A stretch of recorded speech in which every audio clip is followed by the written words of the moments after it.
नमस्कार मित्रों, स्वागत है आपका डेली आइस के YouTube चैनल में। मैं भूपेंद्र शामनानी।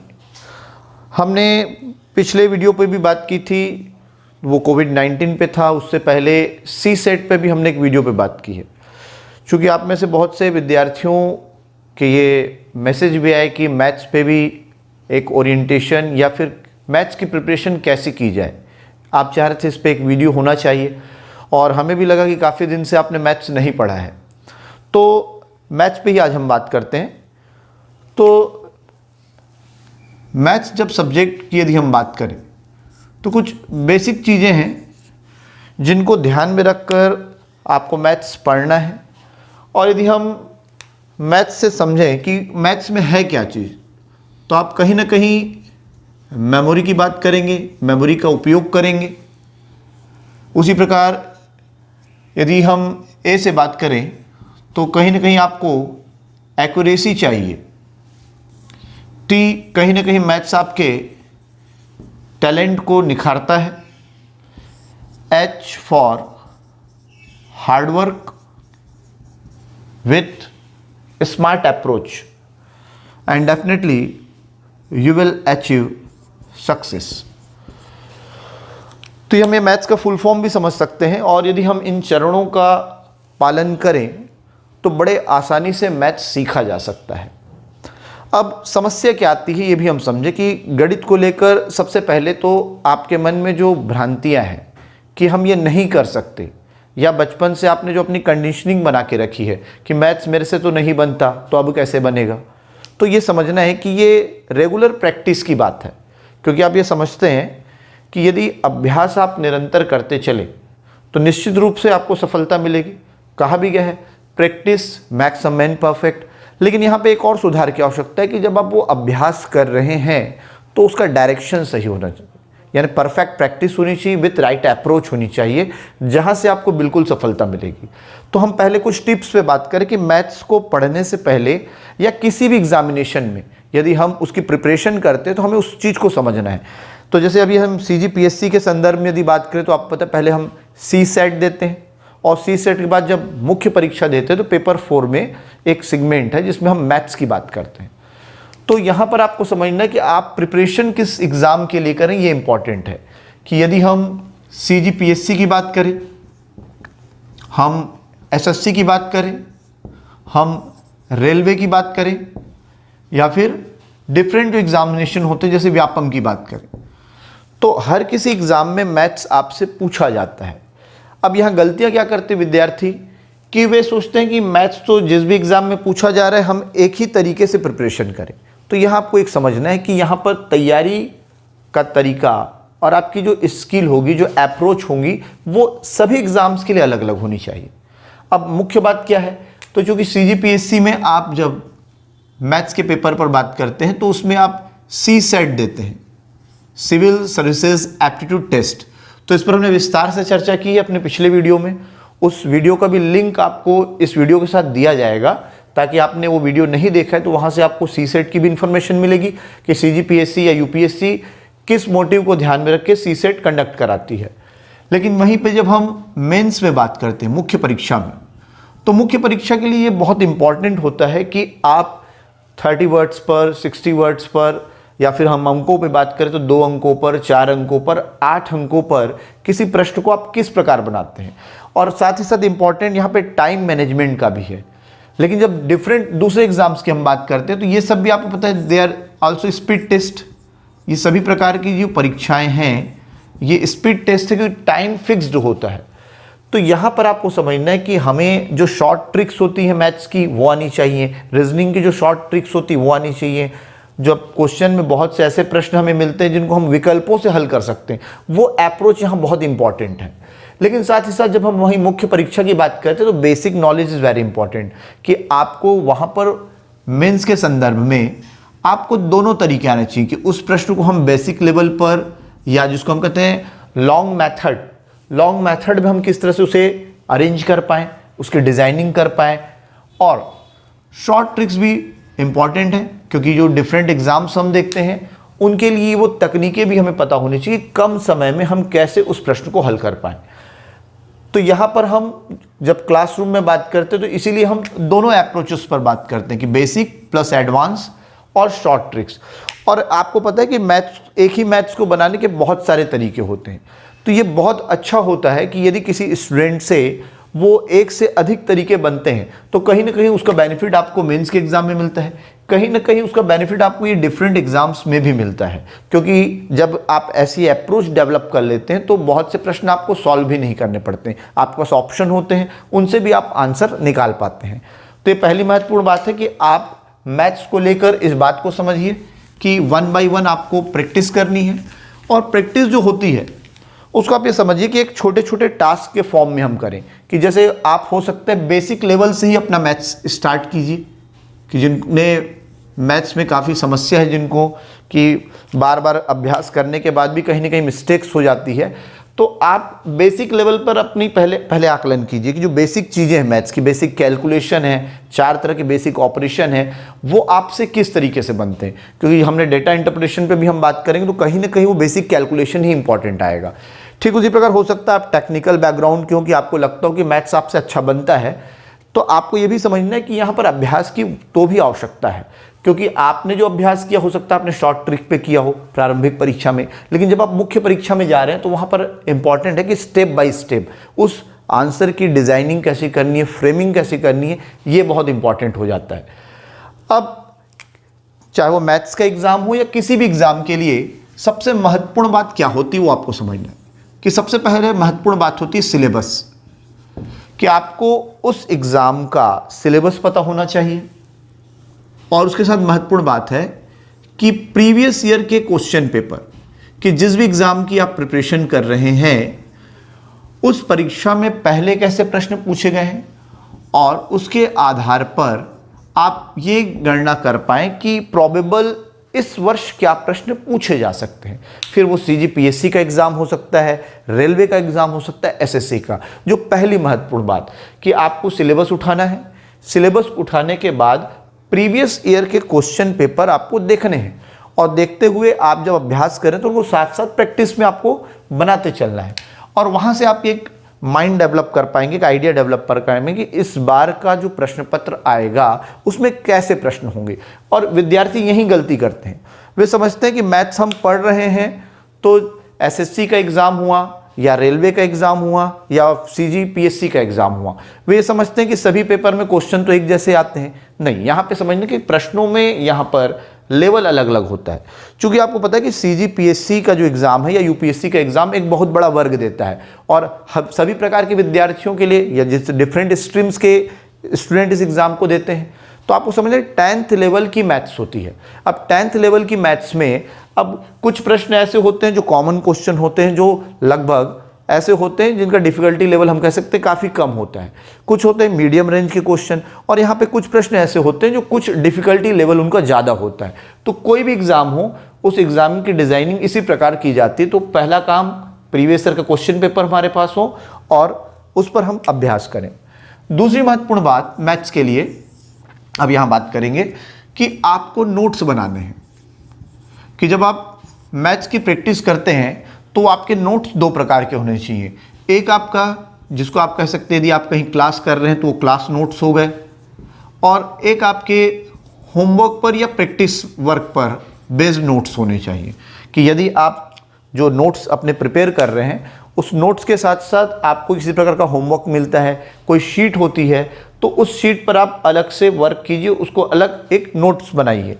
साथ ही साथ आप फॉर्मूला पर भी वर्क कीजिए मैथ्स के केस में, और हो सके तो ये फॉर्मूला शीट आप जहाँ क्लासरूम में पढ़ते हैं उस रूम में आप वॉल पे लगा सकते हैं, जैसे आप जनरली मैप्स लगाते हैं। तो होगा ये कि आप चाहे ना चाहें दिन में आपकी नज़र वहाँ पड़ेगी। हो सकता है आप मिरर जैसे घर में देखते हैं ज़्यादा, तो मिरर के बगल में लगा दीजिए, तो वो फॉर्मूले किसी न रूप में आपको बार बार रिवीजन होते रहेंगे, तो बड़े आसानी से अलग से क्रैमिंग करने की आवश्यकता नहीं होगी। तो ये बहुत महत्वपूर्ण बात भी होती है फॉर्मूला। जैसे हम मेंसुरेशन की बात करते हैं, अर्थमेटिक का सेक्शन हुआ तो वहाँ फॉर्मूले इंपॉर्टेंट होते हैं, आइडेंटिटी इंपॉर्टेंट होती है, ट्रिग्नोमेट्री का सेगमेंट हुआ, तो बिना फॉर्मूले के काम नहीं चलेगा। तो ये बेसिक चीज़ें हैं। साथ ही साथ और जो महत्वपूर्ण बात की, जब अर्थमेटिक पे हम बात करें तो अर्थमेटिक पर हम स्टार्टिंग की क्लास में ही कहते हैं कुछ बेसिक चीज़ें जैसे स्क्वायर हुए, तो आपको कम से कम 1 to 20 कि 1 से लेकर 20 तक की संख्याओं के वर्ग आपको याद होने चाहिए, क्योंकि यदि याद होंगे तो इसका फ़ायदा आपको कहाँ दिखेगा, जब नंबर सिस्टम के आप क्वेश्चन बनाएंगे, जब अर्थमेटिक सेक्शन पे क्वेश्चन आएंगे, जब बोर्ड मास के क्वेश्चन आएंगे, स्क्वायर रूट पे क्वेश्चन आएंगे, तो वो क्वेश्चन बाकी विद्यार्थियों के मुकाबले आपसे जल्दी बनेंगे। तो आपको ये पहला काम करना है, कम से कम 1 से 20 तक के वर्ग, और इसी क्रम में क्यूब पर भी आपको अभ्यास करना है कि क्यूब पर भी पहले चाहे तो 1 से 10 तक, फिर धीरे धीरे बढ़ाते हुए 1 से 20 हम कहते हैं एक आइडियल कंडीशन होती है कि इतने कम से कम आप याद कर लेते हैं, तो उस स्थिति में आपसे प्रश्न बड़े जल्दी बनने शुरू हो जाते हैं उस विद्यार्थी की तुलना में जिसको ये चीज़ें याद नहीं होती। हम मैथ्स की जब भी क्लास स्टार्ट करते हैं तो बेसिक हम कैलकुलेशन पे ही बात करते हैं। तो बेसिक कैलकुलेशन में जैसे हम बात करते हैं वैदिक मैथ्स पर, तो वैदिक मैथ्स क्यों इंपॉर्टेंट है और वैदिक मैथ क्यों आपको आना चाहिए, ये भी समझिए कि वाई वैदिक math is important for all examination. चाहे किसी भी प्रकार का आप एग्ज़ाम देते हैं, मैथ्स से रिलेटेड वो एग्ज़ाम है, तो वैदिक मैथ्स आपको आना क्यों ज़रूरी है, क्योंकि ये मेंटल कैलकुलेशन पर भी बेस्ड होता है। प्रैक्टिस मैटर करती है आपकी, निरंतर अभ्यास करेंगे तो ऐसे बहुत से कैलकुलेशन है जो माइंड में ही हो जाते हैं। दूसरी महत्वपूर्ण बात है, समय आपका बचता है। और इस फॉर्मेट में पहले हम वैदिक मैथ को समझें भी तो भारतीय स्वामी कृष्ण तीर्थ जी, इन्हें जाना जाता है कि इन्होंने वैदिक मैथ्स को ढूंढा पहले, और वैदिक मैथ नाम ही पढ़े कि वेदों से आया है। तो स्वामी जी का कहना था कि अथर्ववेद की सूक्तियों के आधार पर, रचनाओं के आधार पर जो इन्होंने वैदिक मैथ की रचना की, उसमें उन्होंने 16 फॉर्मूले दिए हैं और उनके कुछ उपसूत्रों को विभाजित किया है 13 फॉर्मेट में। लेकिन आपको ये समझना है कि जिस कॉम्पिटिटिव एग्जाम को हम प्रिपेयर कर रहे हैं उसके लिए पूरे 16 सूत्र हम को जानना जरूरी नहीं है, क्योंकि यहाँ पर उन्होंने डिफरेंशिएशन पे भी बात की थी, इंटीग्रेशन पे भी, कैलकुलस पे भी। तो वो चूंकि हमारे सिलेबस में या जितने हम कॉम्पिटिटिव एग्जाम प्रिपेयर करते हैं उसमें वो नहीं पूछे जाते, लेकिन इनमें से क्या क्या पूछे जाते हैं जो हमारे काम के हैं वो कम से कम हमें आने चाहिए। जैसे एकाधिकेन पूर्वेण, और ये जो चीज़ें आपको बताई जा रही है मुख्य परीक्षा के सिलेबस में भी है, ये भी ध्यान देना आपको। एक न्यूनेन पूर्वेण, और हम वही उन्हीं चीज़ों पे, उन्हीं फॉर्मूले पे बात कर रहे हैं जिनको आपको ये समझना है कि कम से कम इतना तो हमें आना चाहिए। तो एकाधिकेन, एक न्यूनेन, ऊर्ध्वतिर्यग्भ्याम, विलोकनम। तो आपको जरूर लग रहा होगा कि नाम संस्कृत में क्यों है, या आप में से जो विद्यार्थी इंग्लिश मीडियम से हैं तो आपको ये समझना है कि ये नाम एकाधिकेन को एकाधिकेन ही कहेंगे, जैसे ऋग्वेद को आप ऋग्वेदा ही कहते हैं। तो चूंकि ये संस्कृत से, वेदों से निकला है तो फॉर्मूले इसी फॉर्म में है। हाँ, यदि आप अपने माइंड में सरल तरीके से समझने की कोशिश करें तो आप इसे जरूर, जब फॉर्मेट में आएंगे तो हम कहते हैं 1 एडेड रूल, क्योंकि यहाँ पर ऐसी प्रक्रिया होगी कि एक जोड़ा जाएगा। 1 सब्सट्रैक्टेड रूल, एक घटाया जाएगा। क्रॉस मल्टीप्लिकेशन मेथड, विलोकनम में आप ये कह सकते हैं कि स्क्वायर रूट मेथड, जो स्क्वायर रूट निकालने की विधि है, तो उसको आप अपने फॉर्मेट में इजी समझ सकते हैं। लेकिन इनका जो नामकरण किया गया है वो ये नाम यही है, और आपके सिलेबस में भी यही नाम लिखा हुआ है। तो एकाधिकेन, एक न्यूनेन, ऊर्ध्वतिर्यग्भ्याम, Nikhilam.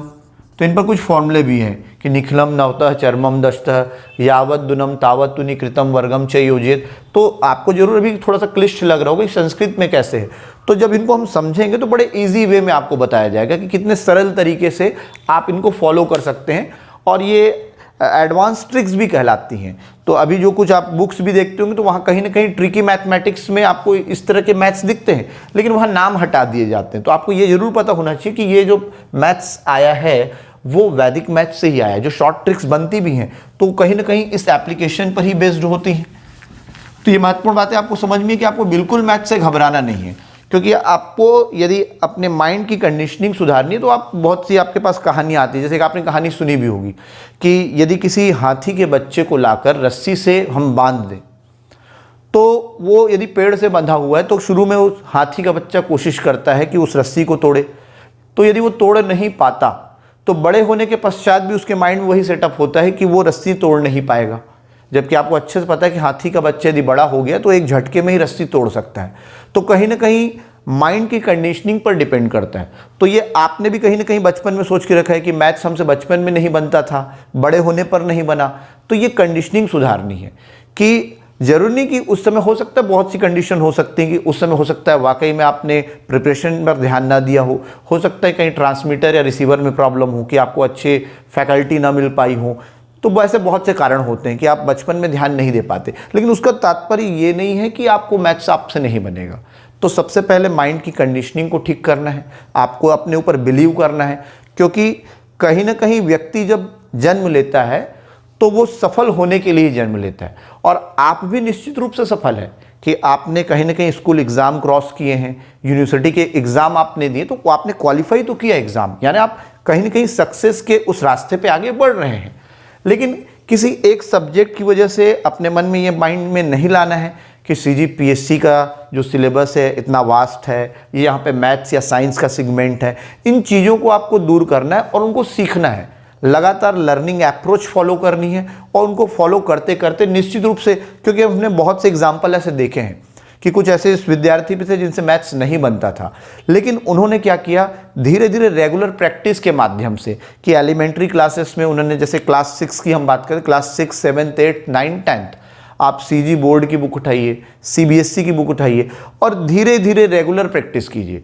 Regular practice is very important. नाम में ध्यान दें, हम रेगुलर की बात कर रहे हैं, यार ऐसा नहीं कि गणित आपने कुछ दिन पढ़ा फिर छोड़ दिया। तो यदि ऐसा करेंगे तो निश्चित रूप से आप भूलेंगे, क्योंकि दूसरे सब्जेक्ट से मैथ्स को पढ़ने की रणनीति अलग होती है। तो आप चाहें तो प्रतिदिन छोटे छोटे स्लॉट में, कि आप जब भी स्टडी करते हैं तो आप ये भी ध्यान दीजिए कि जैसे अभी आप स्टडी कर रहे होंगे या मुख्य परीक्षा की कुछ विद्यार्थी तैयारी कर रहे होंगे या दूसरे एग्जाम की भी आप तैयारी कर रहे हैं, तो ये ध्यान देना है, महत्वपूर्ण बात, किसी एक ही सब्जेक्ट को लेकर दिन भर नहीं बैठना है।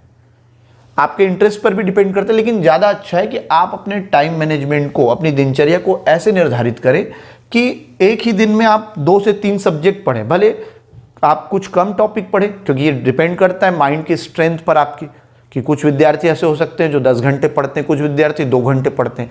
लेकिन आपको समझना कि इफेक्टिव स्टडी होनी चाहिए, कि हो सकता है कोई विद्यार्थी 2 घंटा भी पढ़ रहा हो तो किसी विद्यार्थी के 4 घंटे के बराबर हो, क्योंकि बहुत सी चीज़ें होती हैं जो आपको डिस्टर्ब करती हैं। जैसे जब आप स्टडी करें तो जो आपके इलेक्ट्रॉनिक गैजेट्स हैं, जैसे अभी तो मोबाइल ही सबसे ज़्यादा हम कह सकते हैं कि आपको पढ़ाई में क्या करता है, एक प्रकार का हो सकता है आपने स्टडी के लिए मोबाइल स्टार्ट किया, लेकिन कहीं वहाँ से आप पहुंच जाते हैं टिकटॉक में, व्हाट्सएप में, फेसबुक में। चूंकि सोशल मीडिया है तो इससे हम ये भी नहीं कहते दूरी बना के रखिए, उपयोग कीजिए, लेकिन एक उसके लिए भी आप टाइमिंग फिक्स कर लीजिए कि दिन में हम आधा घंटा, 1 घंटा, या जस्ट लाइक आप अभी जैसे आप खाली समय है तो ज़्यादा समय मोबाइल पे ही बीतता है, तो आप हो सकता है मूवीज़ देखते हो, तो मूवी भी ऐसी देखिए जहाँ से कुछ सीखने को मिले। जैसे बहुत सी मूवी हो सकता है आपने ना देखी हो, जैसे भाग मिल्खा भाग हुई, चक दे इंडिया हुई, कुछ आप हिस्टोरिक मूवी में जाए, ताशकंद फाइल्स हुई, लाल बहादुर शास्त्री जी के ऊपर, सुभाष चंद्र बोस जी के ऊपर मूवीज़ बनी हैं, तो आप ऐसी मोटिवेटेड मूवी देखिए जहाँ से कुछ सीखने को मिले। तो ऐसी बहुत सी, जैसे रामानुजन पर भी मूवी बनी है, तो आप वो देखिए कि मैथ्स कैसे रामानुजन ने सीखा था। तो जरूरी नहीं कि हम उस मूवी को देखने का तात्पर्य कि कहीं ना कहीं आपके मन में एक मोटिवेशन आएगा, देश के प्रति कुछ करने की भावना आएगी। सिविल सर्विसेज के पर भी बहुत सी मूवीज़ बनी हैं, उन मूवीज़ को देखकर कहीं ना कहीं आप मोटिवेट होंगे। तो आप जब खाली समय है, जब इंजॉय भी करना चाहते हो, तो ऐसी फिल्मों से कीजिए। अब महत्वपूर्ण बात कि इस मैथ्स के क्रम में जब हम स्टार्ट करते तो हम वैदिक मैथ्स के कुछ फॉर्मूले पे बात करें। जैसे यहाँ पे लिखा हुआ है एकाधिकेन पूर्वेण, तो आज की क्लास में हम कुछ इन बेसिक चीज़ों पे ही बात करें कि बेसिक कैलकुलेशन से ही आप किस प्रकार से अपने कैलकुलेशन को स्ट्रॉन्ग कर सकते हैं। एक्यूरेसी भी धीरे धीरे बढ़ जाएगी, चिंता करने की बात नहीं है कि निरंतर अभ्यास करने से सफलता जरूर मिलेगी। तो पहला नियम है एकाधिकेन पूर्वेण, नाम से स्पष्ट है, एकाधिकेन, एक अधिक करना। तो यहां पर कुछ रूल आपको याद रखने हैं कि जब भी ऐसी संख्याएं, तो पहले हम एक एग्जाम्पल लेते हैं, फिर आपको वो क्लियर जल्दी होगा। जैसे एग्जाम्पल हमने 25 कहा, 25 मल्टीप्लाई विथ 25, जिसको आप 25 का स्क्वायर भी कह सकते हैं। अब यहां पे देखना है कि जो यूनिट डिजिट्स हैं, जो इकाई की संख्याएं हैं, वो दिख रही हैं 5 and 5। ठीक, दूसरा एग्जाम्पल भी हम लेते हैं कि just like this is 32 and multiply with 38। तो यहां भी दिख रहा है कि sum of unit digit it becomes 10, कि इकाई का अंक 8 है और 2 है, दोनों को जोड़ने पर 10 मिलता है। यहाँ 5 और 5 को जोड़ने पे 10 मिलता है। तो याद रखना है एकाधिकेन पूर्वेण रूल तभी फॉलो होता है जब इकाई के अंकों का योग 10 हो, कि sum of unit places it becomes 10। तो ये क्लियर हुआ। दूसरी चीज कि उस इकाई के अंक के साथ बगल में जो भी संख्या, जैसे अभी दिख रहा है यहाँ 2 है तो यहाँ भी 2, तो इसको हम कहते हैं this is called a base digit, इसको हम कहते हैं आधार संख्या। जैसे यहाँ पे भी देखिए आधार संख्या क्या है, तो दोनों में 3 है, तो ये दोनों नंबर सेम होने चाहिए। इट मीन्स आधार संख्या यदि समान है और इकाई के अंकों का योग 10 है तो वो प्रोडक्ट एकाधिकेन पूर्वेण से होता है। अब प्रोडक्ट कैसा होता है इसको देखें, तो जैसे सबसे पहले यूनिट में यूनिट का प्रोडक्ट होगा, 5 multiply with 5 this is 25, this is 8 multiply with 2 8 2 जा 16, 8 दूनी 16। तो ये क्लियर हुआ कि इकाई का इकाई में गुणा होगा। अब नाम है एकाधिकेन, यानी एक अधिक करना। वो एक अधिक होता है हमेशा बेस डिजिट में किसी एक और, कि this 2 and this 2 any one side, 1 added to this 2 becomes 3, so and 3 multiply with 2 this 3 2 जा 6। तो जैसे ही 2 में एक अधिक किया हमने, तो ये अधिक किसी एक और करना है, तो ये 3 बना, तो 3 दूनी 6, तो रिजल्ट आ गया 625, 625। अब जैसे अब यहाँ पे आप बताइए कि दोनों तरफ 3 है और हम 1 ऐड करेंगे किसी भी एक तरफ, तो 3 को क्या बना दें, एक जोड़ने पर 4, तो 4 तिया 12, दिस 4 3 जा 12, सो रिजल्ट बिकम्स 1216। तो ये आप प्रोडक्ट चेक भी कर सकते हैं। तो आपको समझना है कि एकाधिकेन पूर्वेण किन संख्याओं के साथ फॉलो होगा, जिनमें इकाई के अंकों का योग 10 हो। अब ये कहाँ हेल्प करता है, तो अब आप समझिए कि अभी तक आपसे यदि पूछा जाए कि 25 का स्क्वायर, तो आपको याद है क्योंकि आपने बार बार प्रैक्टिस की है पाइथागोरस थ्योरम पर, तो जनरली याद हो जाता है। लेकिन आपसे पूछा जाए बताइए 35 का स्क्वायर क्या है, तो अब देखिए इस मेथड से आप आसानी से बता सकते हैं। 35 का स्क्वायर देखिए अब आपसे कैलकुलेट करते बन रहा होगा कि 35 मल्टीप्लाई विथ 35, तो यहां भी क्या दिख रहा है, इकाई के अंकों का योग 10 है, सेम वही कंडीशन। सो 5 मल्टीप्लाई विथ 5, 5 5 जा 25, 3 को क्या बना दें 4, तो 4 3 जा 12, तो रिजल्ट बिकम्स 1225। तो ज़्यादातर इसका उपयोग हम इकाई के अंक जब 5 होते हैं तो उनके वर्ग आप आसानी से, जैसे आपसे पूछा, जैसे हम भी एक बार इंटरव्यू में गए थे, हमसे 95 का स्क्वायर पूछा गया था, तो इसका मतलब ये नहीं कि 95 तक के हमको स्क्वायर याद है, लेकिन चूंकि हमें ये मेथड आता था, और जनरली जब आप ऐसे एग्जाम्स देते हैं, जैसे बैंकिंग में अक्सर आपसे ऐसे क्वेश्चंस पूछे जाते हैं, एसएससी में आपको बड़े डिजिट पर स्क्वायर दिए जाते हैं, तो ये मेथड यदि आपको आते हैं, जैसे अब ये स्क्वायर आप बता पा रहे हैं, देखिए कैलकुलेट कीजिए, तो 5 5 जा 25, 9 को क्या बनाएंगे 10, तो 10 9 जा 90, इट मीन्स 9025। तो 5 तक के डिजिट पर आप स्क्वायर निकाल सकते हैं। अब हमने जैसे 32 38 का एग्जाम्पल लिया, इसमें आप बड़े डिजिट्स पे भी ये कैलकुलेशन कर सकते हैं। जैसे इसी क्रम में जरूरी नहीं कि 5 के साथ, ये देखिए ऐसा भी एग्जाम्पल हो सकता है कि 17 इंटू 13, देखिए पहले बताइए एकाधिकेन लगेगा कि नहीं, तो इकाई के अंकों का योग 10 है, तो आसानी से लगेगा कि 3 7 जा 21, और 1 को क्या बना देंगे 2, तो 2 1 जा 2, तो रिजल्ट कितना आया 221। बड़ी संख्याओं पर आप भी साथ साथ प्रैक्टिस करते चलिए, कि आप भी अपनी एक कॉपी सामने रखिए और साथ साथ आप भी बनाते हुए चलिए। जैसे एग्जाम्पल अब आपको दिया जाता है कि आपको बताना है कि 94 के साथ 96 मल्टीप्लाई करेंगे तो क्या आंसर आएगा, निकालिए जल्दी से कि 94 मल्टीप्लाई विथ 96। चाहे तो माइंड में भी कैलकुलेशन कर सकते हैं, तो 6 का पहले किससे मल्टीप्लाई होगा 4 से, तो करेक्ट 6 4 जा 24, और 9 को क्या बनाए 10, तो 10 9 जा 90, दिस इज 9024। तो ये क्लियर हो रहा है आप लोगों को कि एकाधिकेन पूर्वेण की सहायता से आप प्रोडक्ट बड़े आसानी से कर सकते हैं। और अब आपको तो ये यहाँ पे स्पेसिफिक कंडीशन दी जा रही है, तो आपको ये भी माइंड में आ रहा होगा इसके लिए तो कंडीशन जब लगेगी तभी फॉलो होगा। लेकिन वैदिक मैथ्स के जब हम फॉर्मूले सीख लेंगे तो ऐसा कोई भी प्रोडक्ट नहीं है जो आप माइंड में कैलकुलेट ना कर पाएं। तो कंडीशन है कि हम इन पहले फॉर्मूलों को समझें और उसको हम कितना अभ्यास करते हैं, ये महत्वपूर्ण होता है। और इससे रिलेटेड यदि किसी प्रकार का आपको डाउट रहता है या कोई क्वेश्चन पूछना है तो आप कमेंट बॉक्स में जाके लिखिए, ताकि फिर जो हमारी अगली क्लास होगी तो उन डाउट्स पे भी हम बात करेंगे।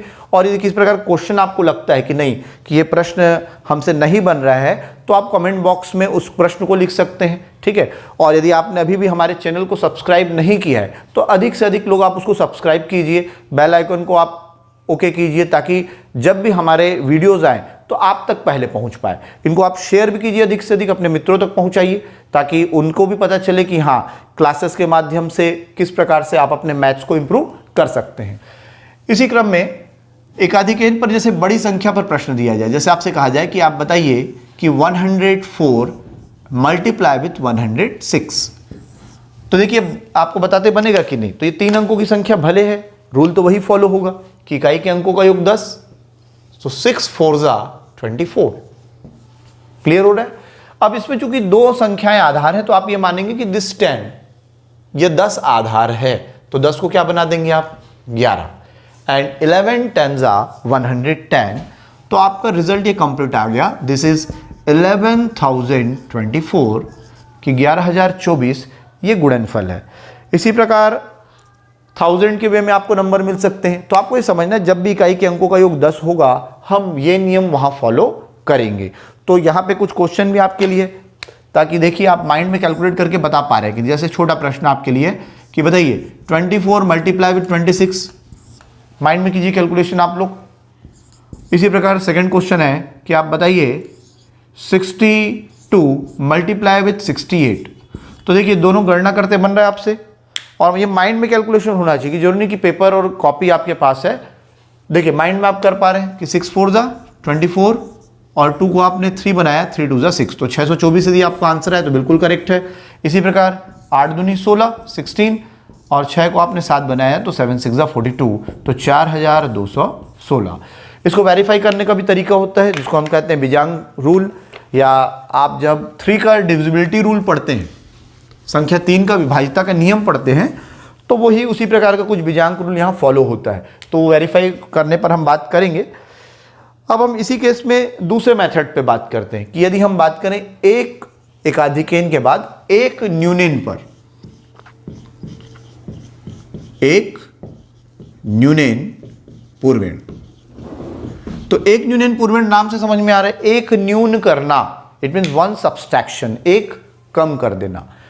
अब यहां पर भी स्पेसिफिक कंडीशन है कि जब एक तरफ के अंक कंप्लीट 9 से बने हो, जैसे आपको दिख रहा है हमने 99 लिखा है और एक तरफ हमने लिख दिया सपोज दिस इज 23, तो आपको दिख रहा है कि एक तरफ की संख्या कंप्लीट 9 से बनी है और एक तरफ के अंक 2 और 3 23 हैं। या फिर दूसरा एग्जांपल लेते हैं कि मान लीजिए एक तरफ लिखा है 56 इंटू 99। चूंकि पता है गुणनफल में संख्याएं क्रम विनिमय नियम का पालन करती हैं, चाहे लेफ्ट से राइट में प्रोडक्ट करें या राइट से लेफ्ट पे, रिजल्ट सेम आता है। तो यहां समझना है कि हम रूल पे बात कर रहे हैं कि एक न्यूनेन पूर्वेण में जब भी एक और की संख्याएं कंप्लीट 9 से बनी हो, कि one sided number total arrange with number digit 9, तो दोनों केस में देखिए हम पहला काम क्या करेंगे, तो जिस संख्या में 9 वाले अंक नहीं है, यानी इस केस में 23 और इस केस में कहेंगे तो 56, इसको हम कहते हैं this is called a different number. ये अलग संख्या है क्योंकि 9 वाली संख्या तो अलग हो गई। डिफरेंट नंबर में से हमेशा एक न्यून कर देते हैं। एक न्यून का तात्पर्य एक कम करना, one subtracted from the different number, so this 23, if one subtracted from this 23, this number becomes 22, ये संख्या 22 हो गई। वैसे ही एक का इसमें से कम कीजिए, 56 में से एक कम करेंगे क्या हो जाएगा 55। तो हमने पहले डिफरेंट नंबर में से एक कम किया। अब क्या करना है आपको कि ये कम करने के बाद जो रिजल्ट आया है इसको अब इस 9 वाले डिजिट से माइनस करना। तो 99 दिख रहा है यहाँ 22, तो 99 में से आप 22 को माइनस कर दीजिए तो 77 आएगा। तो यही आपका रिजल्ट है। ठीक, यहां पर देखिए 56 को आपने 55 बनाया, ये 55 किससे माइनस होगा तो 99 से माइनस होगा, तो रिजल्ट आ जाएगा 44। तो कंप्लीट आंसर आया 5544।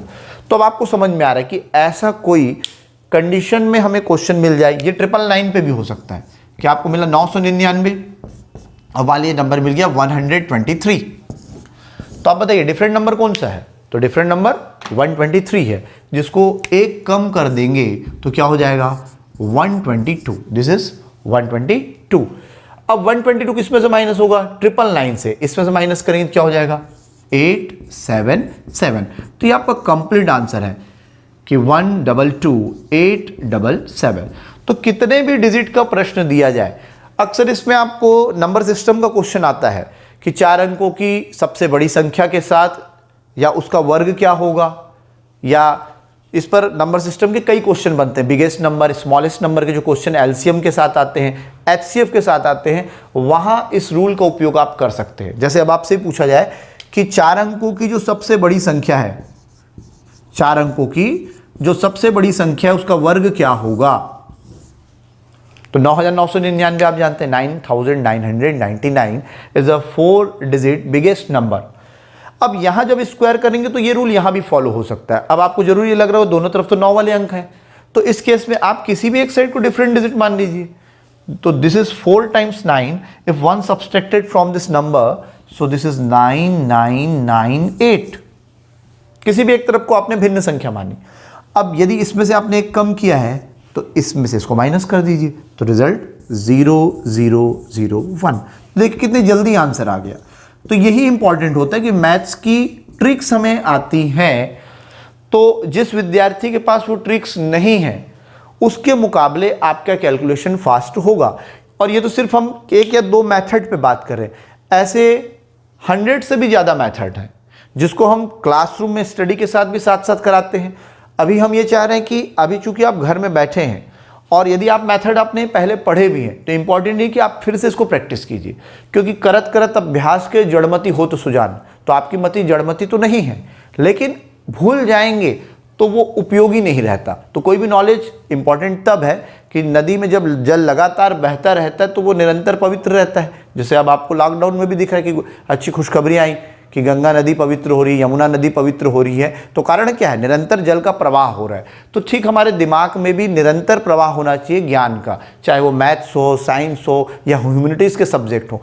आप निरंतर अध्ययन बनाए रखें और एग्जाम को लेकर संदेह ना करें कि इस साल वैकेंसी आ रही है कि नहीं आ रही है। भाई आपका पहला कर्तव्य क्या है कि विद्यार्थी है आप प्रतियोगी परीक्षा की तैयारी कर रहे हैं, तो आपका प्रमुख ध्येय होना चाहिए निरंतर अभ्यास। और वैकेंसी तो आएगी, जब भी आएगी तो उसके लिए तैयारी तो पहले होती है ना भाई। जब युद्ध होना है और आप चाहे नहीं युद्ध में जाके हम रणनीति बनाएंगे या युद्ध के 2 दिन या 10 दिन पहले हम जाकर रणनीति बनाएं, तो आप ये भी समझिए कि किसी भी एग्जाम के लिए आपकी रणनीति साल भर पहले बनती है। इसीलिए प्री कम मेंस की क्लास में हम यही बात करते हैं। तो ये इंपॉर्टेंट है कि मैथ्स में ये बेसिक ट्रिक्स आपको आनी चाहिए। तो इस पर हम कुछ क्वेश्चंस भी आपको दे रहे हैं कि एक आधिकेन पर और एक न्यूनन पर कुछ क्वेश्चन आपको दिए जा रहे हैं जिनका आपको निरंतर अभ्यास करना है, और इसके आंसर आप हमारे कमेंट बॉक्स में दीजिए, ठीक है। तो हम इसको खुद पर्सनली चेक करेंगे इसमें, और इसमें कुछ आपको डाउट्स होंगे वो हम अगली क्लास में भी आपके साथ डिस्कस करेंगे। तो जैसे अभी हमने जो बात की मुख्य रूप से एक आधिकेन और एक न्यूनन पे, तो कुछ प्रश्न लिखिए। जैसे आपको बताना है कि 105 का स्क्वायर क्या होगा, तो आपको पता है यहाँ कौन सी विधि लगाएंगे, एक आधिकेन। इसी क्रम में बताइए आप कि 1002 के साथ यदि 1008 को मल्टीप्लाई करेंगे तो देखिए यहाँ एक आधिकेन फॉलो होगा कि नहीं, तो यहाँ भी होगा। इसी क्रम में आप बताइए कि 999 का वर्ग क्या होगा। 999 का स्क्वायर आपको निकालना है, तो किस मेथड से निकालोगे इसको आप? एक न्यूनन से।